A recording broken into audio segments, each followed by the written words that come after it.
Give me your best influencer pose. This is it.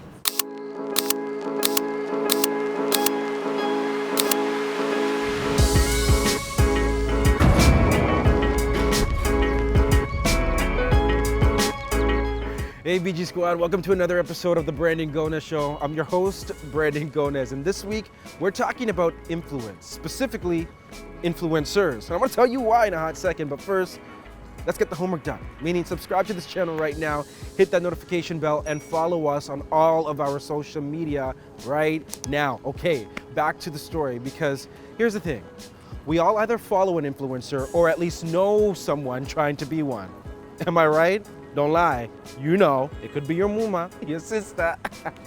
But here's the thing, what is an influencer? Like, how would you define them? What are the qualifications to be one? How do you feel about what they do? A lot of questions, so let me stop talking, because it's time for your voice, for the people, by the people.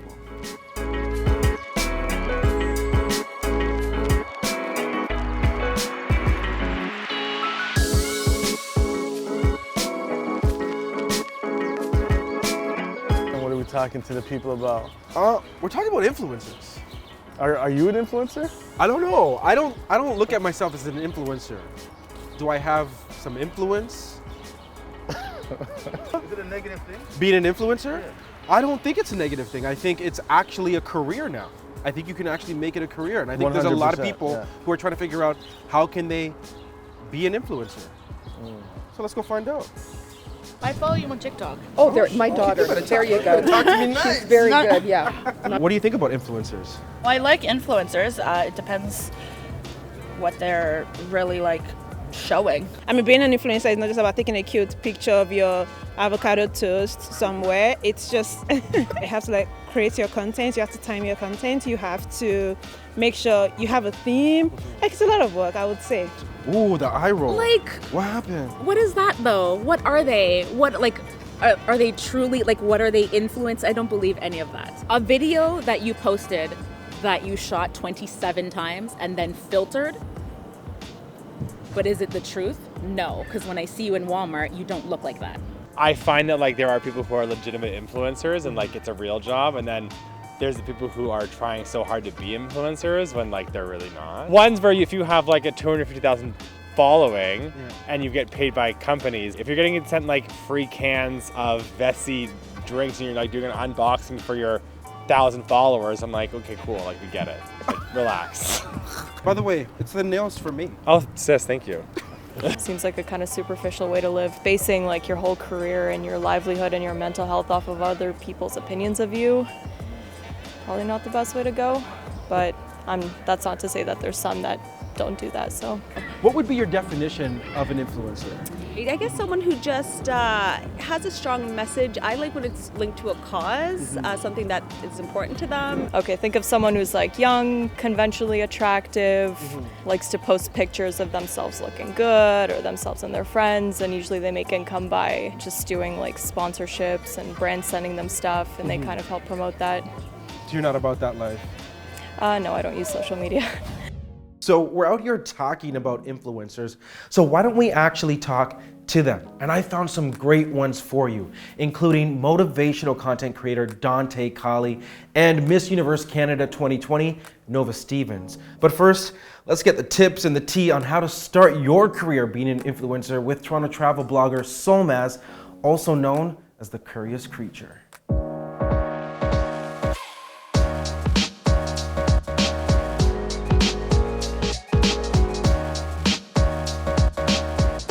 Solmaz, I have to ask you, do you consider yourself an influencer?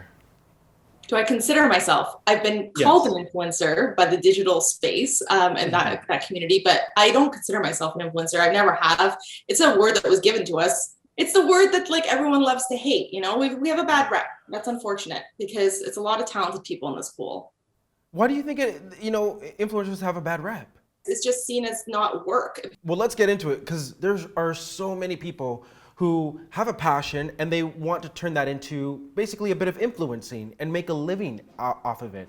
Can you actually make a career off of influencing? 100%. Yep. In today's day, yes, because there are very large digital marketing budgets, really, because that's where the consumer is. That's where we are, right? We're consuming content on these apps. We're making purchasing decisions based on that. So yeah. How many followers do you actually need? There's no rule. It depends on who you're working with, but it depends on who you are. Who are you? Who's your niche? Who are you speaking to? What's your story? Who are you representing? And does that brand or partner want to target that? So, but to get paid though, like, is there a minimum amount that you should try to achieve? Not really. I mean, I've worked on campaigns from a PR side, and I'd say we work with very small influencers in the past. It depends on what else they do as well. Like maybe what's very small though in your terms? Yeah, like 500. 1,000. Okay. Yeah. That's achievable for people. Very achievable, very achievable. But it depends on how big or small the campaigns are. So for people looking to grow their platforms, is there a rule that maybe you could suggest in terms of how many posts they should be posting per week? Well, the experts would say Instagram, you want to be on there daily. Same with TikTok, YouTube as well. Like they really do. These platforms want you to be operating on their platforms because they want you to keep the users on the platform. So they also want you to use different features of the platform. So not just Instagram static posts, but like maybe their filters or their stories or their IG lives. The more you use the platform, the more it likes you and pushes your content out through the algorithm. There's a lot of big questions that I know you guys have, including how much money can you actually make being an influencer? So hold on tight, but before we even get to that, make sure to subscribe, like this channel, hit that notification bell, and share this video. So Maz, can we talk about the shmoney? The shmoney? Let's do it. What do you want to know? Well, how much money can you make being an influencer? Like per post, for example. What are the ranges? Like what can people expect? It could be hundreds of dollars to thousands of dollars. And I mean, larger influencers, millions of dollars. So the limit is endless. Now, finding these deals, how does one go about doing that? Do people get approached, or do influencers need to reach out to people or to brands? Yeah, both. So when you're starting, it's always good to reach out. And no matter how small you are, it's good for people to know you exist. If they know you exist and what you're interested in, then they're going to be able to at least keep you in mind for future campaigns. So they might not know that Brandon likes XY brand to drink, let's say, until you tell them, this is my favorite. I love it. If any opportunity comes up that I would be a good fit for, please let me know. So basically, if you want this to be a full-time job, give it the full-time hours.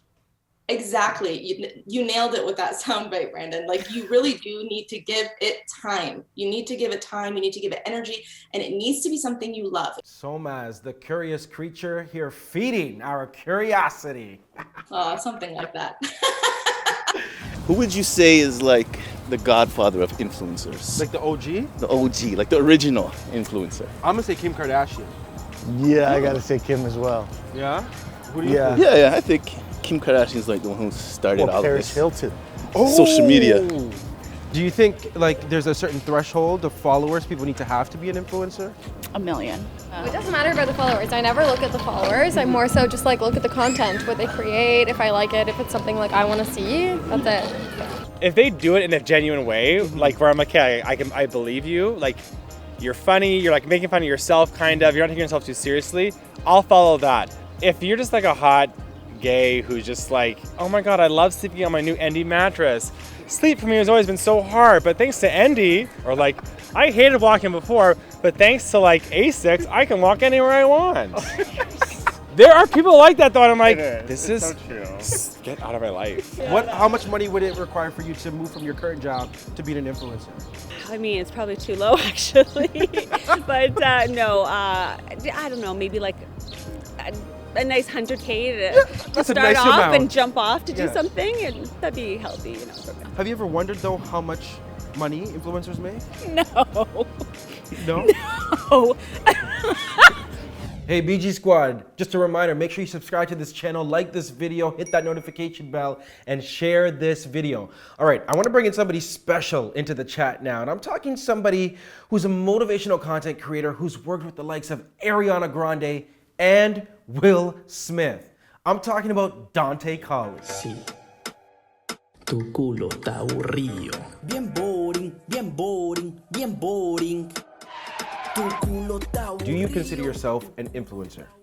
I don't consider myself an influencer. And I think that actually takes people off guard sometimes because, there's certain things that I've been able to do and gratefully do on my journey and continue to.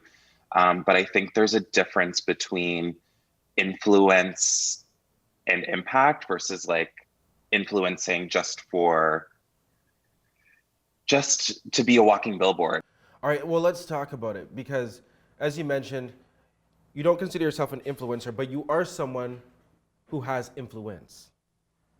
So how did you get here? Like, cause your journey was like, it was a fast one. Like you went from like here all the way up here. Yeah. And I think it's easy to see that because of what's kind of happened online, but the internet has been such an amazing way for me to express myself and challenge myself on creating.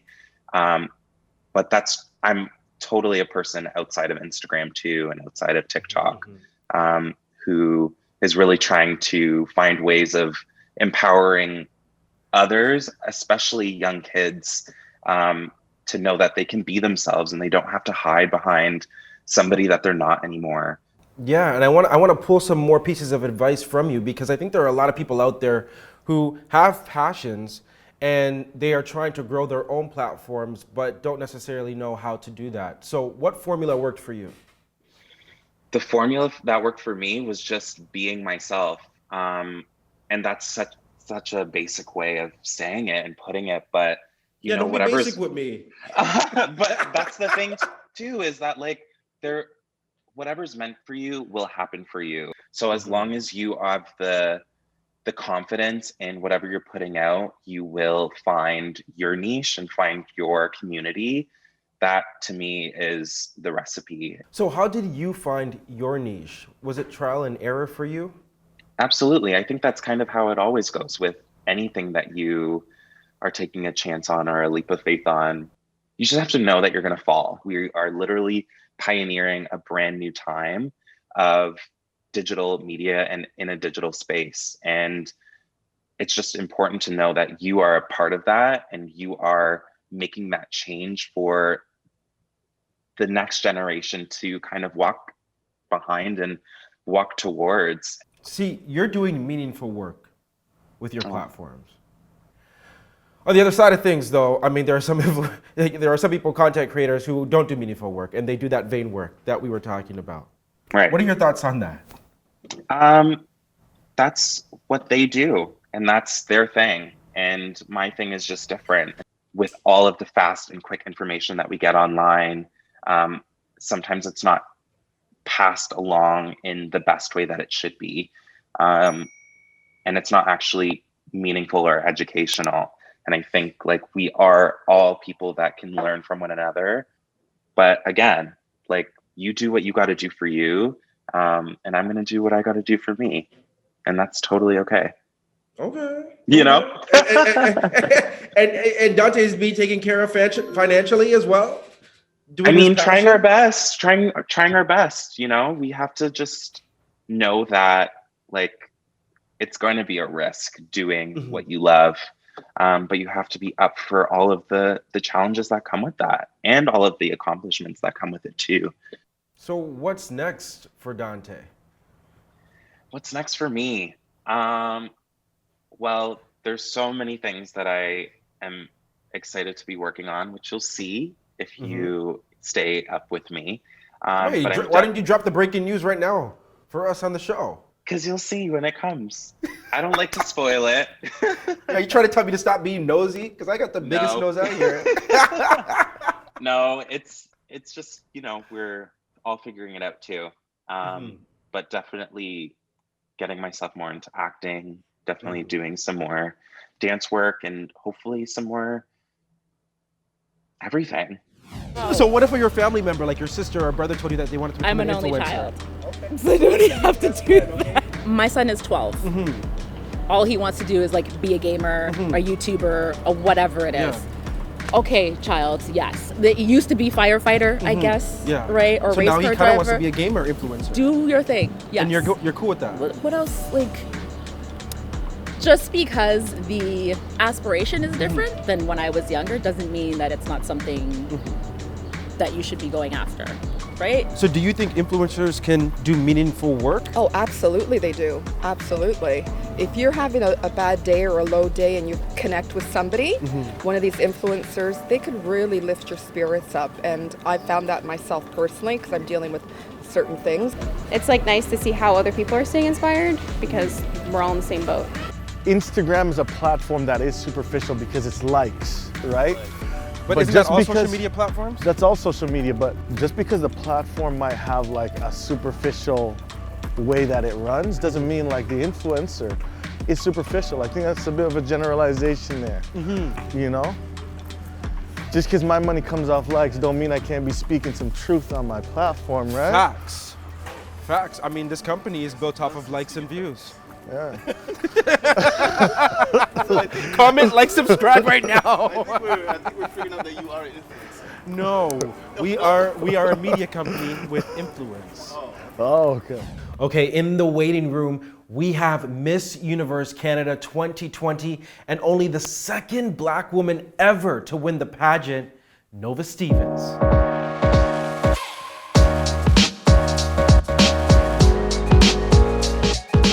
I'm excited to talk to the winner of Miss Universe Canada 2020. That's a big, big thing. Like, I want to step back to that moment when you won that title of Miss Universe Canada 2020. I mean, what was that like for you? Oh my goodness. Some people have no idea that I've competed 3 times before actually winning. I remember just being frozen, and once I snapped back into my body, I was just fanning my face because I'm like, oh my goodness, I can't believe this is happening. You know, you say you left your body? I think so. I think I did. And I was like, whoa, you have to be alive for this moment. Come back to earth. And I came back and I was like, oh my goodness, I'm alive and I'm living this moment. I'm the second Black woman to win the title of Miss Universe Canada in the 6 to 9 years of that pageant. And that's crazy to me because the last woman that won Miss Universe Canada that was a Black woman was 31 years ago, Brandon. Wow. 31 years ago. What are 3 things about you that we don't know as the general public? Okay, I'm vegan. Some people may know this already, but I'm a vegan or plant-based. Another thing is that I love potatoes. So the key to my heart, chipped, fried, mashed, you name it. Like, I love potatoes. Like, I love potatoes. My life is like a musical. Like, I like to sing and just dance out of nowhere and like say a word and I'm like, I'm wide awake. Like, I don't know. I'm not as serious as people may think. I'm actually like quite the opposite, you know? Hold on, can you actually sing that song for me? Oh, that's all you get, boo-boo. That's all I get. That's all you get. You gotta pay for that. Just kidding. Tell me how much does a check need to be? You know, I want to jump right into it and ask you, do you consider yourself an influencer? I think to an extent we're all influencers. Every choice we make, every decision, every word we say can influence someone else. So I would say yes, I would consider myself an influencer. Do you ever get nervous about posting about a specific cause or movement in terms of how that may affect a brand deal or potentially missing out on brand deals? Yeah, I'm pretty sure I probably lost some deals because of how vocal I am about certain things on social media, but that's okay. That's okay. Wow, that's amazing. So it's safe to say that influencers can do or create meaningful work. Absolutely, yes. Now, I'm not trying to be in your pocketbook, but I would love to know, like, do you make more of a living from being a model in the fashion industry or from what you can actually get from your brand deals on social media? I mean, I feel as though the two go hand in hand. Definitely having the title of Miss Universe Canada is helping me for sure. Because otherwise I would have been just like another Black girl, but now it's like, okay, she's Miss Universe Canada. So I guess I could say the brand. So a platform under your belt certainly helps. It does. So tell us, what is next for Nova? So I'm in New York, as I told you earlier, the city, concrete jungle where dreams are made of. There's nothing you can't do. So I'm here to give it a shot. Come to through see with the if vocals. I sing, but it doesn't mean I'm good. But I still do it. That's the thing. Just have fun with life. So I'm just out here seeing what happens in New York. And yeah. And I'm also actually opening testing hubs in South Sudan for HIV and COVID-19 testing, as well as the other diseases that they suffer with. So that's another thing that I'm working on. Hey, Nova, thanks so much for joining us here on the Brandon Gonez Show. Thank you so much, Brandon. Hopefully we'll meet in Toronto when I go crown the next queen. All right, we'll talk soon. Hey, that was interesting. No, really, some good advice, some good tips. Hopefully that's gonna help you on maybe your influencing journey, or if you've ever wondered, what do they do? Now you know. So what do you think? Let us know in the comments section. Drop it right now. By the way, if you have any news stories or topics you want us to discuss on the show, email us news@brandongonezshow.com. In the meantime, don't forget, News You Can Use drops every Tuesday and Friday, and we'll be back here on The BG Show every Sunday, same place, same time. So don't forget, subscribe, like, comment, and share this video, BG Squad. We love you for watching.